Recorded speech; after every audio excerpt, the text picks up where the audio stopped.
বন্ধুরা, আজ আমরা এমন একজন মানুষের কথা বলতে যাচ্ছি যিনি একা সমুদ্রের মাঝে 438 দিন বেঁচে থেকে ইতিহাস সৃষ্টি করেছেন। হ্যাঁ বন্ধুরা, 1 বছরেরও বেশি সময় ধরে মাথার উপরে খোলা আকাশ এবং চারদিকে নীরব ভয়ঙ্কর সমুদ্র। কোনো কিনারা নেই, কোনো সাহায্য নেই, শুধু একটি ভাঙা নৌকা আর চারপাশে মৃত্যুর ছায়া। তিনি মাত্র একদিনের জন্য মাছ ধরতে বেরিয়েছিলেন, কিন্তু সমুদ্র তাকে 438 দিনের জন্য নিজের খাঁচায় বন্দি করে রেখেছিল। না ছিল না খাবার, না ছিল জল, না কোনো আশ্রয়, না কোনো মানুষ। বাঁচার আশা ছিল শূন্য, আর মৃত্যুর গ্যারান্টি ছিল 100%। সেই নৌকায় 2 জন লোক ছিল। 4 মাসের মধ্যে একজন মারা যায়, কিন্তু অন্যজন তিনি মৃত্যুকে ঠেলে দিয়ে জীবনের দোরগোড়ায় ফিরে আসেন। বন্ধুরা, এই ব্যক্তি কিভাবে এতদিন ধরে নিজেকে বাঁচিয়ে রাখলেন তা জানলে আপনার গায়ের লোম দাঁড়িয়ে যাবে।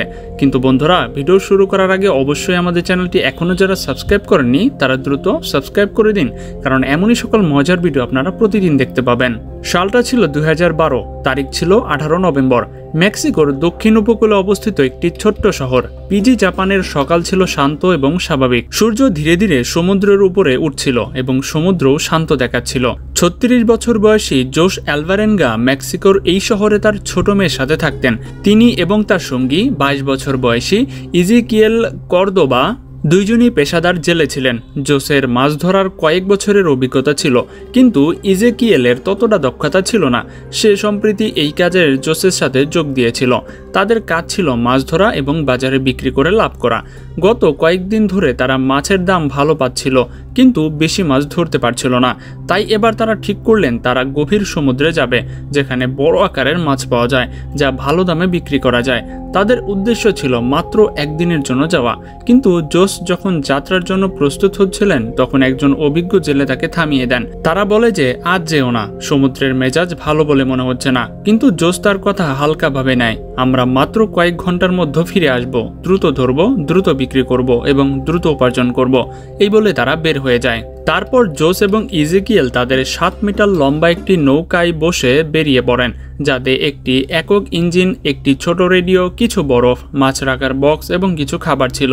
তাদের লক্ষ্য ছিল সমুদ্রের প্রায় 120 কিলোমিটার ভিতরে যাওয়া। দুইজনেরই কোনো ধারণা ছিল না যে এই দূরত্ব তাদের 438 দিনের জন্য জীবন এবং মৃত্যুর মধ্যে ঝুলিয়ে রাখবে। শুরুতে সবকিছু ঠিকই ছিল, মাছও পাওয়া যাচ্ছিল। কয়েক ঘন্টার মধ্যেই তারা অনেক মাছ ধরে ফেলে, কিন্তু দ্বিতীয় দিন দুপুরে সমুদ্রের রং বদলাতে শুরু করে। আকাশ কালো হয়ে যায়, ঢেউ উঁচু হতে শুরু করে এবং বাতাস তীব্র হতে শুরু করে। তারপর শুরু হলো এক ভয়ঙ্কর ঝড়, এমন ঝড় যা টানা 2 দিন ধরে চলে এবং তাদের ভাগ্য বদলে দেয়। নৌকা ঢেউয়ের ধাক্কায় লাফাতে থাকে, ইঞ্জিন বন্ধ হয়ে যায় এবং রেডিওটিও নষ্ট হয়ে যায়। এখন তাদের কাছে যোগাযোগের কোনো উপায় ছিল না, না উপকূল সাথে ছিল, না কোনো জাহাজের সাথে যোগাযোগ। ঝড় এত বিপজ্জনক ছিল যে ঢেউ তাদের নৌকার উপর দিয়ে বয়ে যেতে থাকে। জীবন বাঁচানোর জন্য তারা নৌকায় রাখা সমস্ত মাছ সমুদ্রে ফেলে দেয়, যাতে নৌকা হালকা হয় এবং ডুবে যাওয়া থেকে বেঁচে যায়। তাদের উদ্দেশ্য ছিল ঝড় থামলেই ফিরে আসা। কিন্তু প্রকৃতির সামনে যতই মানুষ চালাক হোক না কেন, অসহায় হয়ে যায়। মাত্র 2 দিনেই এই ঝড়ে তাদের নৌকা প্রায় 400 কিলোমিটার দূরে খোলা সাগরের ভিতরে ভেসে গিয়েছিল, যেখানে চারপাশে শুধু জল ছিল এবং কোনো সাহায্য ছিল না।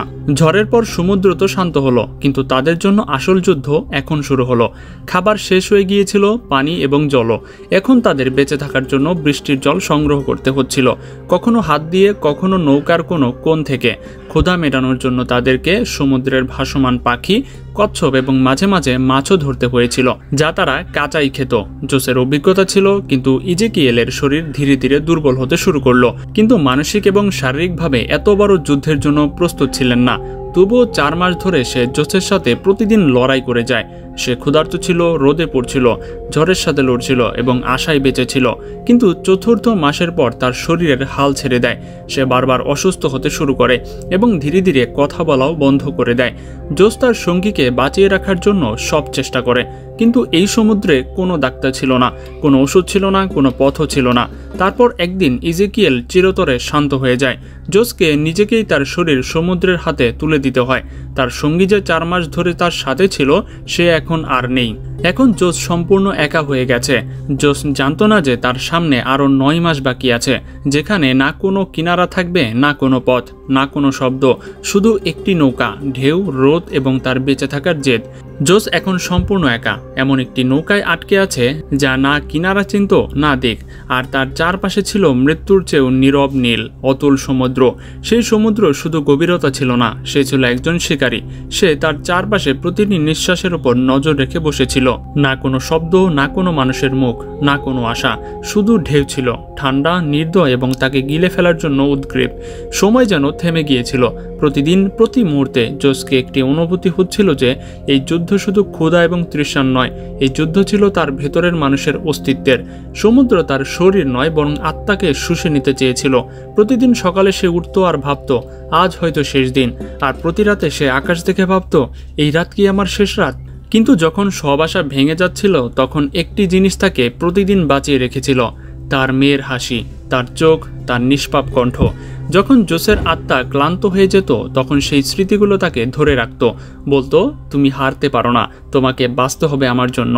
দিনের আগুনের মতো রোদ তার শরীর পড়ত, রাতে হাড় কাঁপানো বাতাসে তার শিরাগুলো জমে যেত।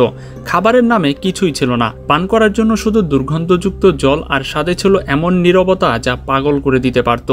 জোস কখনো কখনো নিজের সাথে কথা বলতো, নিজেকে উত্তর দিত, কারণ সে এখন ভুলে যাচ্ছিল আসল কণ্ঠ কেমন হয়। 6 মাস কেটে গিয়েছিল। তারপর একদিন দুপুরের প্রখর রোদে যখন জোসের চোখ সূর্যের আলোয় জ্বলছিল তখন সে দূরে দিগন্তে একটি বিশাল জাহাজ দেখতে পেল।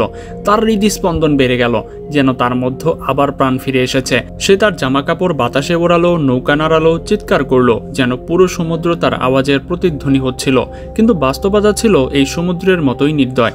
জাহাজটি তাকে দেখলই না, আর তার ছোট নৌকা সেই নীল নদের বিশাল যুদ্ধে এক দাগের চেয়েও বেশি ছিল না। কয়েক মিনিটের মধ্যে সেই জাহাজটি অদৃশ্য হয়ে গেল, আর তার সাথে অদৃশ্য হয়ে গেল জোসের সেই আশা। জোস এখন একজন ভাঙা মানুষ ছিল, এখন একজন মানুষ যে প্রশ্ন করত আমি কি আর কখনো কাউকে দেখতে পাবো। সে আকাশের দিকে তাকাতো, কিন্তু সেখানে শুধু নীরবতা ছিল, শুধু ঢেউয়ের নির্দয় হাসি এবং একটি একাকী আত্মার কান্না। 11 মাস কেটে গিয়েছিল। এখন তার নৌকা প্রায় 8000 কিলোমিটার দূরে অজানা সাগরে ভাসছিল, সেই সমুদ্র যার মানচিত্রের কোথাও নাম নেই। আর জোস, যার মুখ এখন চেনার মতো ছিল না, তার চোখ বসে গিয়েছিল, গলা শুকিয়ে গিয়েছিল, ঠোঁট ফেটে গিয়েছিল এবং ত্বক ছিল এমন যা আগুনে পড়ছে। কিন্তু জোস এখন আর মানুষই ছিলেন না, সে এখন একটি অভ্যাসে পরিণত হয়ে গেছে, বেঁচে থাকার অভ্যাস। আর তারপর এলো সেই দিন, 30শে জানুয়ারি 2014। সেই দিন তার ভাগ্যের দরজা নয় বরং একটা ফাটল দিয়েছিল। কিন্তু জোস সেই ফাটলের মধ্য থেকেই জীবন খুঁজে বের করলো। জলে কিছু অদ্ভুত জিনিস ভাসতে দেখা গেল, শুকনো নারকেল। আর জোস এই মুহূর্তে বুঝতে পারলো স্থল কাছেই আছে। তার শরীরের যেখানে কোনো প্রাণ বাকি ছিল না সেখানে একটি ঝড় উঠল। সেই নৌকাটিকে পূর্ণ শক্তি দিয়ে ঘোরালো এবং দূরে তাকালো। সেখানে একটি দ্বীপ ছিল, মাটির একটি টুকরো যা দেখার জন্য তার চোখ তৃষ্ণার্ত ছিল। কিছুক্ষণের মধ্যেই সে মর্শাল দ্বীপপুঞ্জের কাছে পৌঁছে গেল। যে নৌকাটি গতকাল পর্যন্ত মৃত্যুর খাতা ছিল আজ সেটি তার জীবনের কোলে নিয়ে যাচ্ছে। জোস শেষবারের মতো সমুদ্রের দিকে তাকালো আর তারপর নিজেকে জলে ছুটে দিল। স্থানীয় লোকেরা দৌড়ে এলো এবং তাদের চোখে ভয় এবং প্রশ্ন ছিল, কে এই লোক, কোথা থেকে এসেছে। জোসকে হাসপাতালে নিয়ে যাওয়া হলো। তার ওজন 60 কেজি থেকে কমে 38 কেজি হয়ে গিয়েছিল। পুরো শরীরের পেশিগুলো গলে গিয়েছিল, ত্বকের নিচে শুধু হাড়ই অবশিষ্ট ছিল।